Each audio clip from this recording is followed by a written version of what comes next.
요한복음 1장 12절에서 13절 말씀입니다. 제가 가지고 있는 성경 신약 142면입니다. 봉독하겠습니다. 영접하는 자, 곧 그 이름을 믿는 자들에게는 하나님의 자녀가 되는 권세를 주셨으니 이는 혈통으로나 육종으로나 사람의 뜻으로 나지 아니하고 오직 하나님께로부터 난 자들이니라. 아멘. 오래전에 개봉된 친구라고 하는 영화 여러분 아마 많이 보셨고 또 얘기를 들으셨을 겁니다.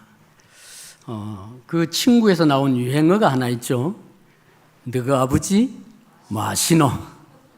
너희 아버지 뭐 하시노? 요즘은 학교에서 이런 질문을 잘 하질 않지만은 제가 학교 다닐 때는 학년 올라가고 또 학급 올라가고 상급 학교 올라가고 선생님이 바뀔 때마다 소위 말하는 호구조사를 다 했습니다. 제가 중학교에 막 진학했을 때에 선생님이 수업 시간에 학생들 한 명 한 명 세워가면서 너가 아버지 뭐 하시노? 다 물었어요. 제 순서가 되어서 너가 아버지 뭐 하시노? 물었습니다. 저는 다른 친구에게 잘 들리지 않을 정도로 조그만하게 우리 아버지 농사 짓는데요. 그랬어요. 왜냐하면은 어린 마음에 아버지가 농부라는 사실이 조금 부끄러웠습니다. 당시 촌에서 농사를 짓는 농부는 가난하고 못 배우고 힘없는 사람들의 대명사였지 않습니까?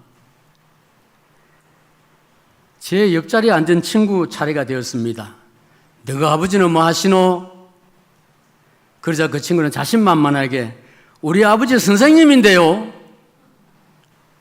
걔네 아버지는 국민학교 선생님이었거든. 그런데 저희 반에 아버지가 일찍 돌아가신 친구가 있었습니다. 선생님은 전후 사정을 모르고 똑같이 질문합니다. 너가 아버지 뭐 하시노? 그 친구가 얼굴이 탁 굳어버립니다. 대답을 못합니다. 선생님이 다그칩니다. 너가 아버지 뭐 하시냐니까? 몇 번을 다그치자 그는 모기 소리만 하게 우리 아버지 없는데요. 우리 아버지 없는데요. 여러분, 그 친구가 그 대답을 할 때 제 어린 마음에도 저 친구 마음이 얼마나 찢어지게 아팠을까.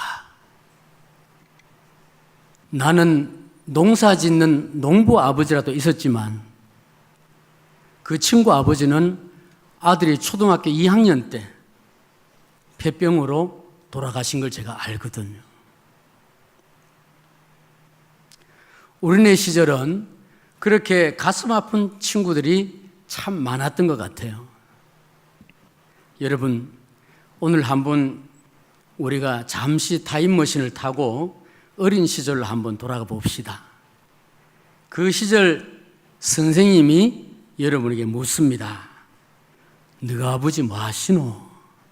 자, 자기가 자기 자신에게 한번 물어봅니다. 다 같이 시작. 너가 아버지 뭐 하시노? 한 번만 더 합시다.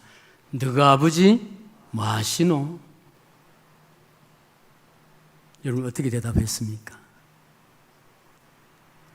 여기에 계신 성도님들 가운데 왠지 모르게 눈물이 핑 도는 분들도 있을 것이라고 저는 생각을 합니다.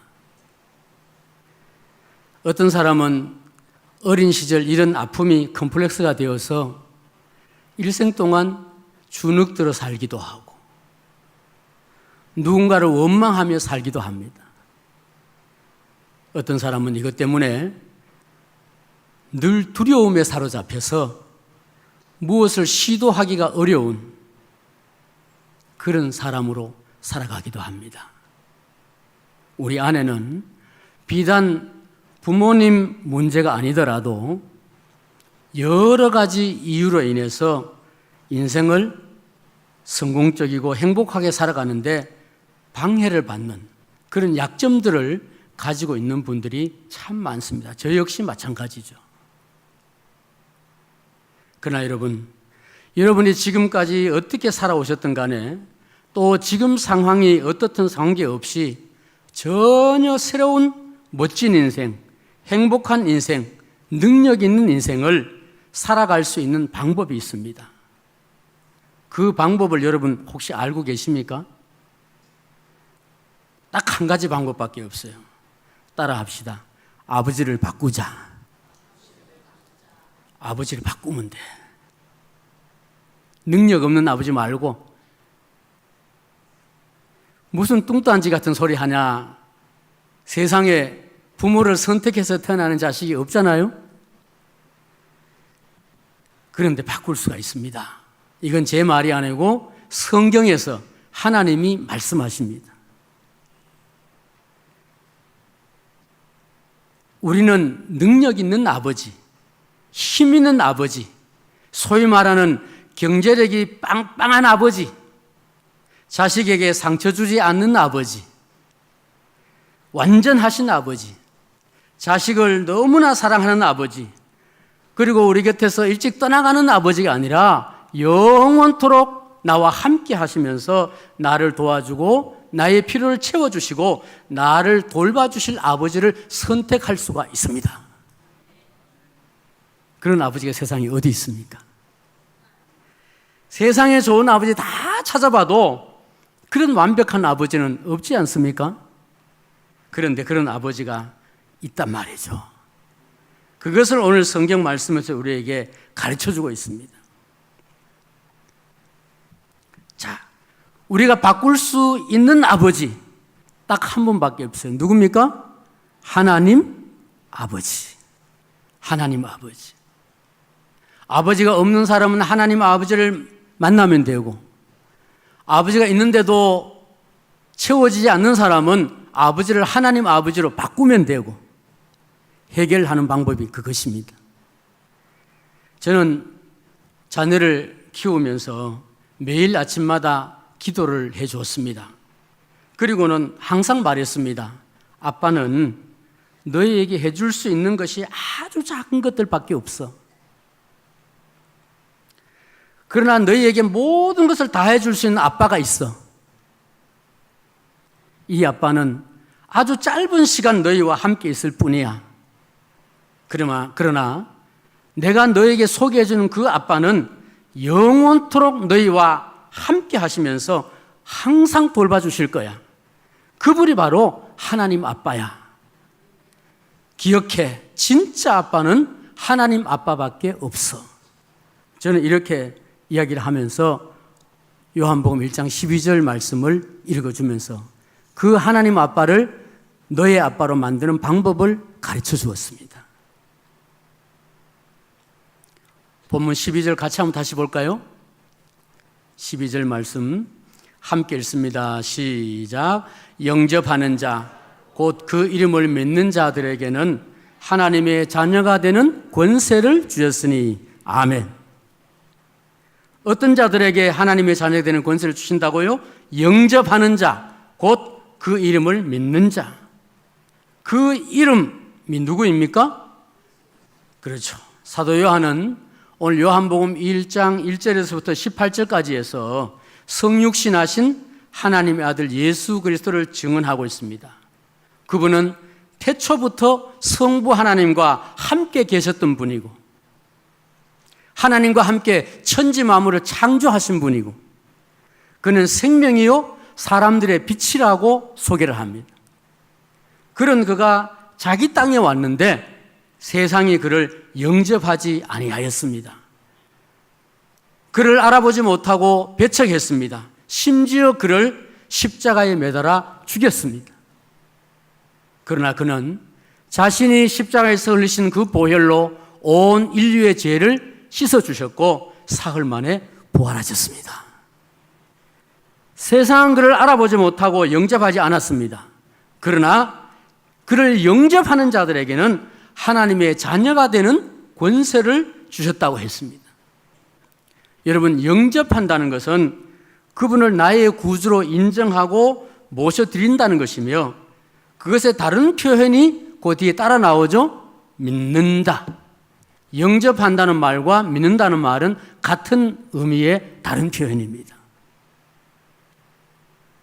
자, 그러니까 예수 그리스도를 나의 구주로 영접한다는 말과 믿는다는 이 말,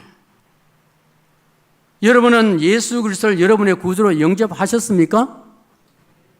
그런 줄 믿습니다. 그러면 예수 그리스도를 여러분의 구주로 믿습니까? 같은 질문입니다.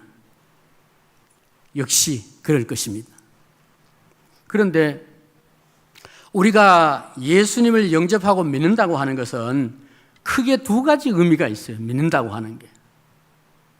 첫 번째는 여러분이 잘 아시는 대로 그분이 나의 모든 죄를 씻어주시고 구원하실 유일한 분이심을 믿고 의지하는 것입니다. 그분을 나를 지옥에서 천국으로 옮겨주며 사망에서 영원한 생명으로 옮겨주시는 분인 것을 믿는 것입니다. 이건 교리적인 믿음이라고 합니다. 이 믿음이 하나님과 생명의 관계를 맺게 하는 출발점입니다. 그래서 누구든지 이 과정을 거치지 않고서는 하나님께로 갈 수가 없습니다. 자, 그런데 우리의 믿음이 여기에서 멈춰버리면 안 됩니다. 성도들 가운데는 이런 믿음으로 끝나버리는 경우가 여럿 있는 것을 제가 만나보았습니다. 이런 사람들의 특징이 어떠냐 하면요, 오랫동안 교회 생활을 했는데도 아무런 변화가 일어나지 않습니다. 이유가 뭐냐 하면은 예수님을 구주로 영접하긴 했는데 예수님을 자기 인생의 주인으로 모셔드리지는 않았습니다. 그렇기 때문에 예수님을 주님으로 영접하고 주여 주여 하면서도 자기 자신이 여전히 자기 자신의 주인 행세를 하고 있습니다. 그래서 변화가 일어나지 않는 것입니다. 사람이 바뀌어지지가 않아요. 이런 사람들과 함께 교회 일을 하려고 하다 보면 목회자들이 굉장히 어려움을 겪습니다. 주인이 안 바뀌어졌어. 여전히 자기가 자기 주인이야. 그래서 모든 일을 할 때도 자기가 주인 행세하려고 합니다. 여러분, 우리가 예수님을 나를 구원하신 구주로 영접하였다면 이제는 내 주인 자리를 그분에게 내어드리고 나는 내려와야 됩니다. 그리고 그 모든 일을 이제는 그분과 의논하고 그분의 뜻을 무조건 따르며 또한 그분이 일하실 수 있도록 내 모든 인생의 주권을 그분에게 맡겨드리는 겁니다. 이것이 바로 그분의 주 되심을 온전히 인정하고 받아들이는 거예요. 예수님은 나의 주인으로 모시는 것, 이것이 믿는다는 말의 두 번째 의미입니다. 여러분, 우리 자신의 신앙생활을 한번 돌아봅시다. 그렇게 오랫동안 예수님을 믿고 살았는데도 난 왜 이렇게 변화가 안 될까?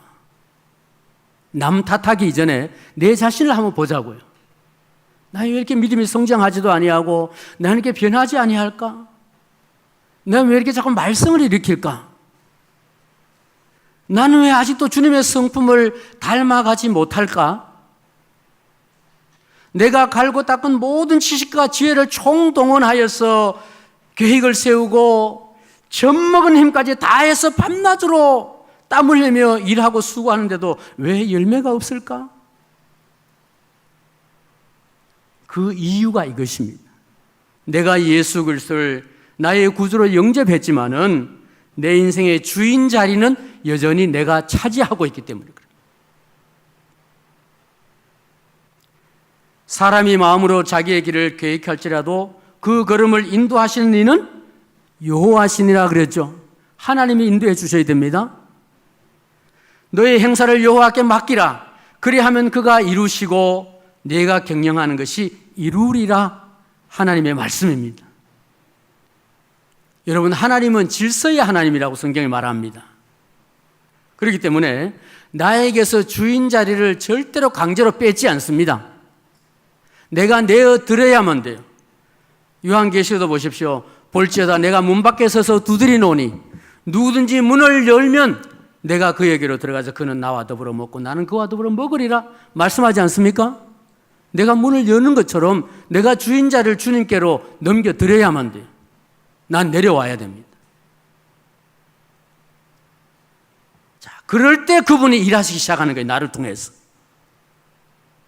정리하면은 우리가 예수 그리스도를 영접한다고 하는 것은 그분을 나의 구주로 그리고 내 인생의 주인으로 영접한다는 뜻입니다. 이 믿음을 가진 자들에게 아주 특별한 선물이 주어집니다. 그 선물이 바로 자녀가 되는 권세입니다. 자녀의 권세라고 하는 거예요. 하나님께서 독생자 예수님을 우리에게 보내주신 궁극적인 목적이 바로 우리를 하나님의 자녀 삼으시려고 하는 겁니다. 이것은 인류의 시조 아담과 하와가 불순종하여 잃어버렸던 하나님께서 태초에 인간에게 주셨던 모든 권세를 회복시켜 주시는 과정이 바로 하나님의 자녀가 되는 과정입니다. 모든 만물보다 가장 존귀하게 창조된 존재가 바로 우리 인간들입니다. 하나님은 인간을 창조하실 때 누구의 형상을 따라 창조했다 그랬습니까? 하나님의 형상을 따라. 그것은 바로 하나님과 같은 성품을 가지고 하나님과 친밀히 교제하면서 하나님의 모든 것을 함께 누릴 수 있는 존재로 만들었다는 것입니다. 그런데 인간이 죄를 짓고 하나님을 떠나서 자기 멋대로 살면서부터 그런 존귀와 영광과 권세를 다 잃어버렸던 겁니다. 하나님은 이런 비참한 상태에 놓인 인생을 불쌍히 여기시고 자기 아들을 인간의 몸을 입혀 세상에 보내셨죠.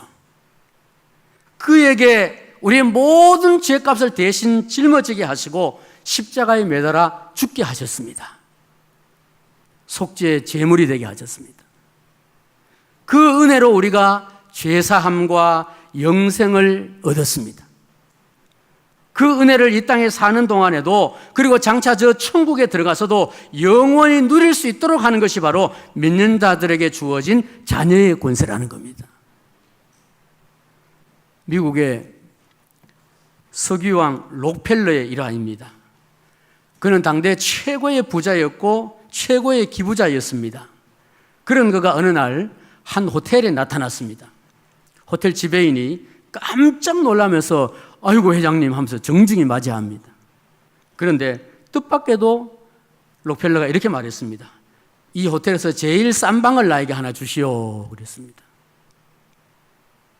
지배인이 아주 난처한 표정을 지으면서 회장님 사실은 지금 아드님께서 이 호텔의 제일 비싼 특실을 이용하고 계십니다.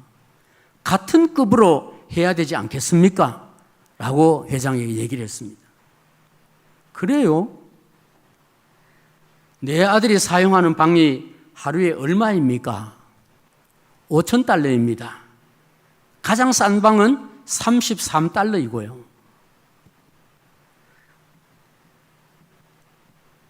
그러자 록펠러가 그럼 33달러짜리를 주시오 그랬습니다. 아이고 회장님 그래도 그렇지 어떻게 회장님이 그런 방에 묵을 수가 있습니까? 그러자 록펠러가 빙그레 웃으면서 이렇게 대답했다고 합니다.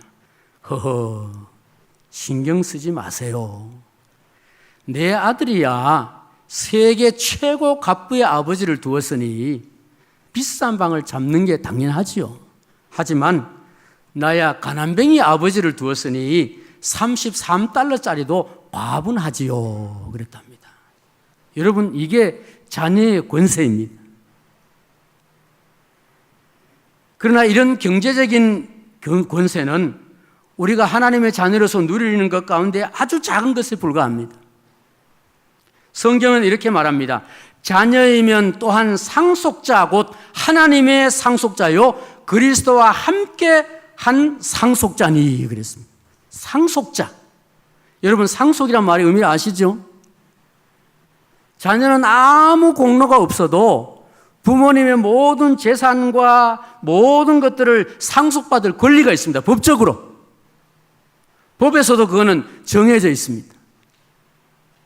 성경은 우리가 누구의 상속자라고 말합니까? 하나님의 상속자라고 해요. 하나님의 상속자.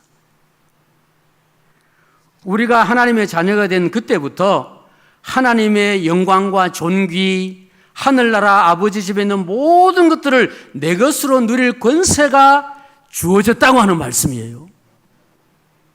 장차 우리가 하나님 나라에 들어가면 아버지께서 우리를 위해 준비해 놓은 완전하고 풍족하고 조금도 부족함이 없는 모든 것들을 우리가 가지게 될 것입니다.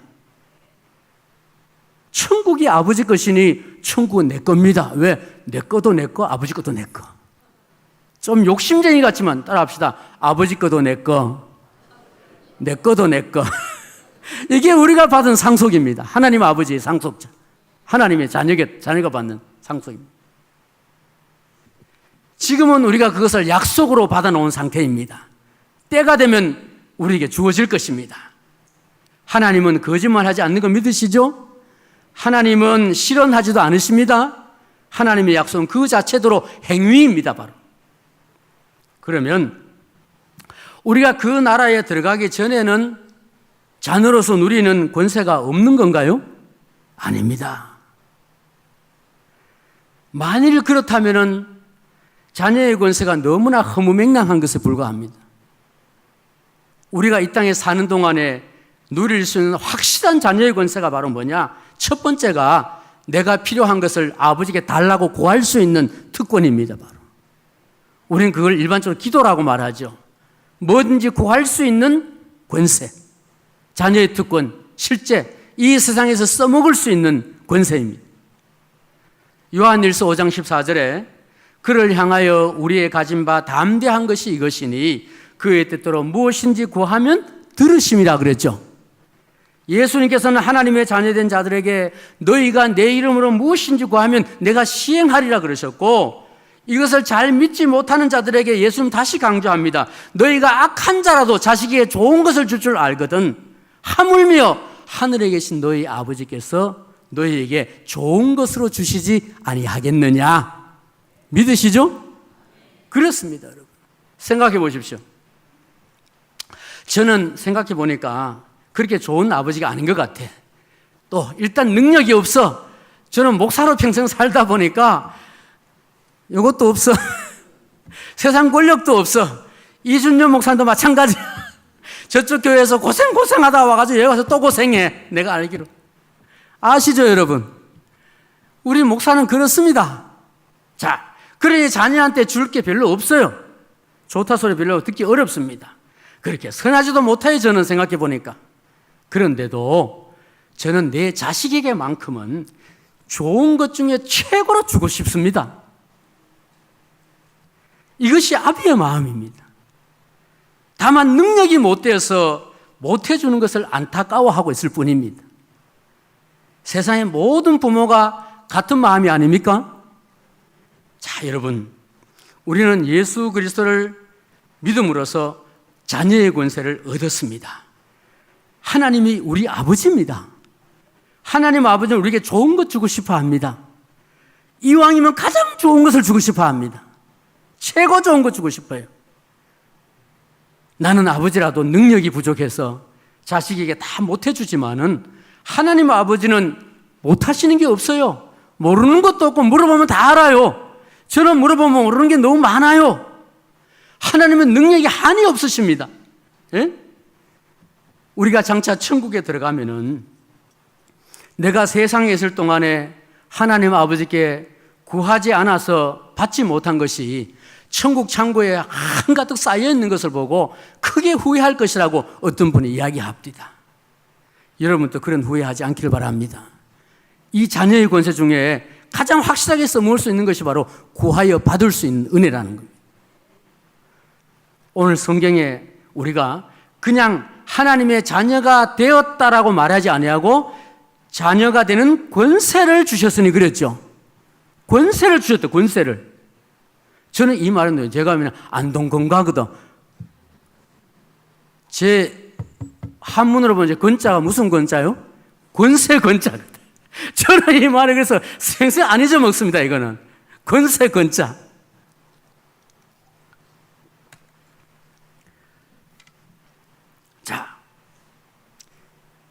이 권세는요, 실제 써먹을 수 있는 거라는 거예요. 실제 써먹을 수 있는 거. 자격이고 권리라는 거예요, 권리. 예? 하나님 자녀의 권세를 받은 우리가 이 세상 동안에 가장 실제적으로 써먹을 수 있는 특권이 바로 기도할 수 있는 특권이에요. 뭐든지 달라고 할 수 있는 특권이에요. 필요한 것을 달라고 한다고 해서 아버지가 아무나에게 줍니까? 안 주죠. 지나가는 아저씨 보고 아저씨 돈 100만 원 줘요. 그럼 줍니까? 이게 미쳤나 그러죠. 이게 돌았나 그러죠. 그러나 우리 아버지한테 얘기하면은 줍니다. 다 줍니다. 그게 아버지고 자녀의 권세입니다, 여러분. 예? 하나님은 자녀가 뭐든지 달라고 구하기를 바라시는 분이에요. 저는 가난해가지고 우리 아들이 우리 딸이 아빠 돈 얼마 줘 참 많이 달라고 그러고 겁났어. 근데 하나님 아버지는 겁날까요, 안 날까요? 겁날 일이 없어. 그분의 모든 것이 풍족합니다. 그분은 달라고 하기를 바라고 있다니까요. 우리가 그냥 아버지 그리고 그냥 부르기만 해도 좋아하시는 분이야, 그분은. 얼마나 사랑하셨으면 당신의 독생자를 십자가에 못 박아 죽이고 우리 같은 자를 자녀 삼으셨겠습니까? 그렇게 사랑하신 하나님이요. 그러니 우리가 정말 그 노래 있잖아요. 너의 작은 신음에도 응답하시고 주세요 주시옵소서라고 막 목이 터지게 외치지 않아도 내가 신음 소리만 해도 벌써 알아듣고 주신다고요. 할렐루야. 신음 소리만 해도 듣고 주신다고요. 그런 좋으신 하나님이 내 아버지라고요. 여러분 아버지라고요. 여러분 이것을 날마다 때마다 시마다 더 많이 써먹을 수 있기를 바랍니다. 자, 그 다음 자녀의 권세를 가진 자가 누릴 수 있는 두 번째 특권은 우리가 하나님의 자녀가 된 직후부터 아버지의 특별한 돌봄을 받기 시작했다는 사실입니다. 특별한 돌봄. 여러분, 또돌이 고아로 지내던 아이가 덕망 있고 존경받고 경제력 있는 어떤 집에 양자로 입양되는 순간 그의 신분은 완전히 바뀌지 않습니까? 법적으로 그 아이는 그 집의 자녀가 되어서 새로운 아버지 어머니의 특별한 돌봄을 받게 됩니다. 아이가 없던 그 집의 부모는 자기에게 자식이 생겼어요. 너무나 기쁘고 행복합니다. 그래서 그 아이가 뭐든지 달라고 하기를 바라고 한마디라도 말만 걸어오면 너무너무 행복합니다. 뭐 해달라고 하는 것이 너무너무 반갑습니다. 혹시라도 누가 그를 해롭게 할까 노심초사 지켜보고 돌보고 있습니다. 그런데 여러분, 부모님의 마음은 이런데 만일 그 아이의 생각이 고아였던 상태에 그대로 머물러 있다고 한번 생각을 해봅시다. 그는 좋은 환경 속에 들어와 있으면서도 여전히 고아로 살고 아무것도 누리지 못할 것입니다. 무슨 말입니까? 내가 과거에는 부모 형제도 없는 천의 고아였지만은 이제는 대단한 집의 아들로 입양이 되어서 아버지의 모든 것을 내 것으로 누리게 되었습니다. 아버지, 어머니, 세상 그 누구보다도 날 사랑하십니다. 그분은 나에게 모든 것을 해주고 싶어 합니다. 그런데도 그는 자신의 바뀌어진 신분을 깨닫지 못하고 여전히 고아와 같은 생각을 하고 거기에 머물러 있습니다. 생각이 바뀌어지지 않았습니다. 확신이 없습니다. 그렇다면 그 엄청난 부모님의 것을 그 아이는 하나도 누릴 수가 없습니다. 마찬가지입니다. 우리는 예수님을 믿고 하나님의 자녀가 되었습니다. 우리가 하나님의 자녀가 되었다고 하는 것은 엄청난 신분의 변화를 의미합니다. 신분이 바뀌어지면 여러분 대접도 달라진다는 거 아시죠? 하나님은 우리를 자녀 삼으신 때부터 벌써 특별하게 지금 우리를 보호하고 계십니다. 성경의 표현을 보십시오. 눈동자와 같이 지키신다고 했습니다. 내가 너를 내 손바닥에 새겼다고 하나님이 말씀하셨어요. 하나님은 너를 지키시는 자, 너의 우편에 그늘 되시니 낮의 해와 밤의 달이 너를 해치 못하리. 하나님 아버지의 돌보심, 이것을 믿을 때 우리에게서 두려움이 사라져 버립니다. 모든 근심 걱정으로부터 자유를 얻게 됩니다. 밤낮으로 지키시고 돌보시는 하나님이 내 아버지인데 우리가 무엇을 두려워하고 무엇을 여러분 걱정하겠습니까? 그렇기 때문에 하나님의 자녀는 언제나 담대합니다. 겁나는 게 없어요. 언제 어디서나 당당합니다. 주눅들지 않습니다. 하나님의 자녀가 되어서 특별한 돌봄을 받고 있다는 그 믿음이 내 자존감을 이만큼 높여주었습니다. 그겁니다. 바로 아버지가 바뀌니까 내 신분이 바뀌어져 버렸습니다. 내 자존감이 땅바닥에 있던 것이 하늘 높이 올라갔습니다. 얼마나 엄청난 은혜입니까, 여러분? 미국의 33대 대통령을 지낸 트루먼 대통령이 은퇴 후에 자기 자신의 이름으로 만들어진 기념 도서관을 방문했습니다. 그러자 마을 초등학생들이 대통령을 보려고 몰려왔습니다. 그 중에 한 학생이 대통령에게 질문합니다. 할아버지는 공부를 잘하셨죠? 반장하셨어요? 하고 물었습니다. 그러자 트루먼이 아니야, 난 공부를 참 못했어. 눈이 나빠서 안경을 벗으면 거의 시각장애인 수준이었어. 특별한 재주도 없었고 겁도 너무 많은 편이었어. 이 말을 듣는 아이들이 고개를 갸우뚱거립니다. 그러면서 한 아이가 그런데 어떻게 대통령이 되었나요? 그러자 트루먼이 아주 친절한 자세로 이렇게 대답을 합니다. 나는 믿음이 있었단다. 내게 힘이 없을 때 힘을 주시는 하나님과 성경 말씀을 나는 믿었어. 하나님은 항상 내 등 뒤에서 나를 응원하고 계셨단다. 그것이 나의 가장 큰 힘이었지. 이렇게 대답을 하더랍니다. 여러분, 저는 소위 말하는 모태신앙으로 태어났습니다. 그런데 나의 모태신앙은 정말 아무것도 못하는 모태신앙이었습니다. 아무것도 못하는 모태신앙. 왜냐하면 저는 어머니 뱃속에서부터 교회를 다녔지만은 하나님을 인격적으로 만나지를 못했습니다. 그러던 중 20살이 채 되기 전에 서울로 상경을 했습니다. 요즘 아이들 말로 그때부터 교회를 끊었습니다. 교회를 끊었어요. 어린 저의 서울 생활은 정말 작은 한 몸조차도 누일 곳이 없는 저에게 너무나 춥고 배고프고 무서웠습니다. 나름 꿈을 찾아 올라간 서울이지만은 현실은 전혀 꿈을 꿀 수조차도 없었습니다. 그렇게 저렇게 헤매다가 상처를 입기도 하고 내 힘으로는 아무것도 할 수 없구나라는 현실의 절망에 또 절망을 했습니다.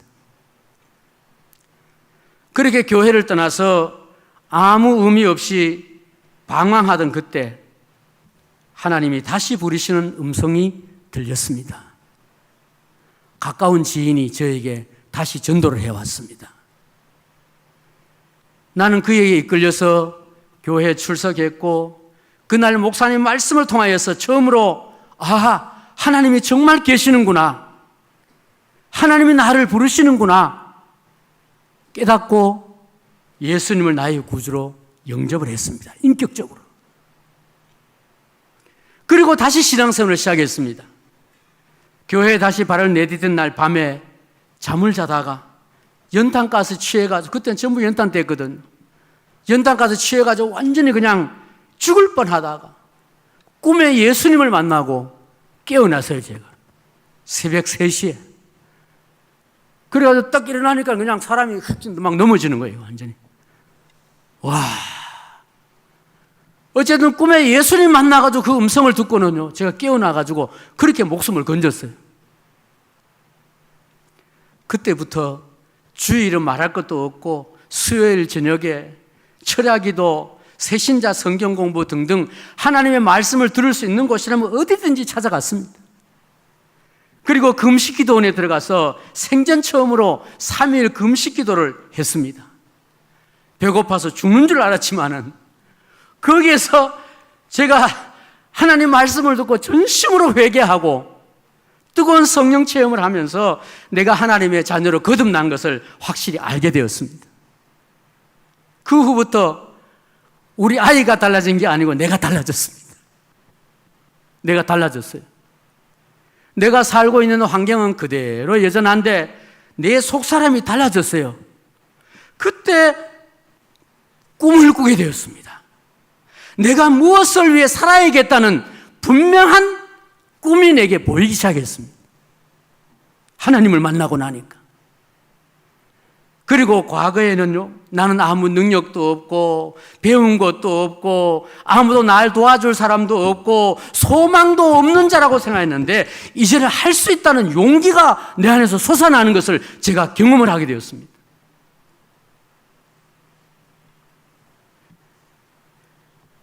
왜? 하나님이 내 아버지고 내가 그분의 자녀고 하나님이 나의 보호자가 되시어서 든든히 돌봐주신다는 것을 대한 믿음이 생겨나니까 아무것도 겁나는 게 없어져 버렸습니다. 그때 저는 다시 공부를 시작하게 되었고 결국 목사가 되어서 이 기쁨의 좋은 소식을 세상 사람들에게 전해줘야겠다는 확신을 가지고 목사가 돼서 지금까지 살아왔습니다.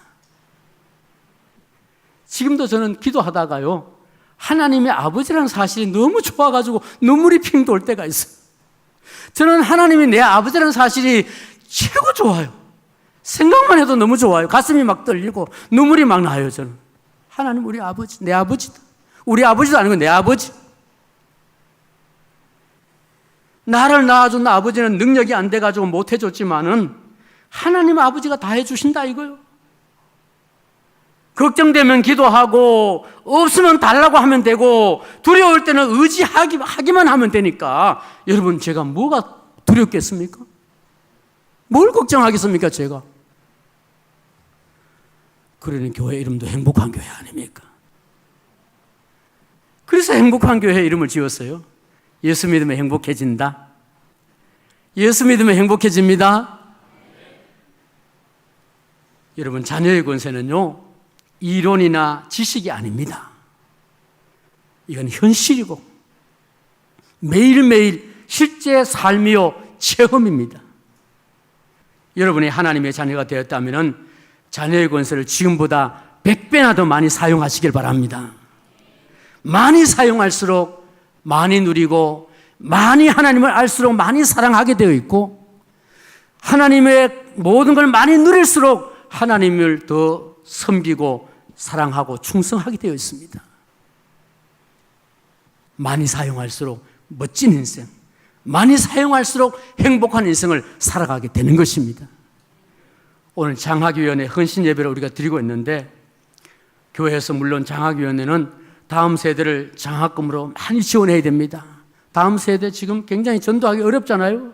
정말 최선을 다해서 모든 재정을 투입을 해야 됩니다. 자, 그러나 그것도 하겠지만 무엇보다도 저들이 예수 그리스도를 인격적으로 만나고 하나님의 자녀로 거듭날 수 있도록 그것에 대한 확신을 가질 수 있도록 우리가 도와줘야 됩니다. 그리고 하나님의 자녀로서 멋진 꿈을 꿀 수 있도록 우리가 도와줘야 됩니다. 여러분, 꿈이 사람이 만든다는 말 아시죠? 옳습니다. 이 말은요. 꿈이 사람을 만듭니다. 하나님을 만나면 꿈이 생깁니다. 하나님의 자녀가 되면요, 그 꿈을 향해 달려갈 수 있는 용기도 생겨납니다. 꿈이 있는 사람은 절대로 인생을 아무렇게나 허비하지 않습니다. 그 안에 아무도 막을 수 없는 뜨거운 열정이 자리 잡기 때문에 그렇습니다. 이것이 하나님이 주신 꿈입니다, 바로. 하나님이 주신 꿈을 가진 자는요, 어려울수록 더 단단해집니다. 뒤로 물러가지 않습니다. 꿈의 사람 요셉을 한번 보십시오, 여러분. 나쁜 사람들이 아무리 그의 꿈을 막고 좌절시키려고 할지라도 그 어려움 때문에 요셉은 더 단단해지고 그 모든 어려움을 뛰어넘어서지 않습니까, 여러분? 그것이 하나님 자녀의 삶입니다. 사랑하는 여러분, 우리에게 많은 것이 필요할지라도 하나님 한 분이면 충분하다는 것을 믿습니까? 자녀의 권세 하나면 충분하다는 걸 믿습니까? 그러면 됐습니다. 자녀의 권세는 하나님 아버지께서 자녀들에게 주신 종합 선물 세트입니다. 그 안에 모든 것이 다 들어있습니다. 여러분이 필요한 건 뭐든지 말해 보십시오. 자녀의 권세 안에 다 들어있습니다. 하나도 빠짐이 없습니다. 이 선물을 받으셨으면 아멘 합시다. 아직 확신이 없는 분들은 이 시간 내가 예수님을 인격적으로 영접하는지 다시 한번 확인해 보시고 주님을 나의 구주로 온전히 영접하시기를 바랍니다. 그러면 자녀의 권세를 즉시 선물로 받습니다. 종합 선물 세트를 우리가 받습니다. 하나님이 내 아버지요, 내가 그분의 자녀면 충분합니다. 여러분, 이 자녀의 권세를 날마다, 때마다, 일마다 더 열심히 사용함으로써 멋지고 행복한 인생의 주인공들이 다 되시기를 주님의 이름으로 축복합니다. 하나님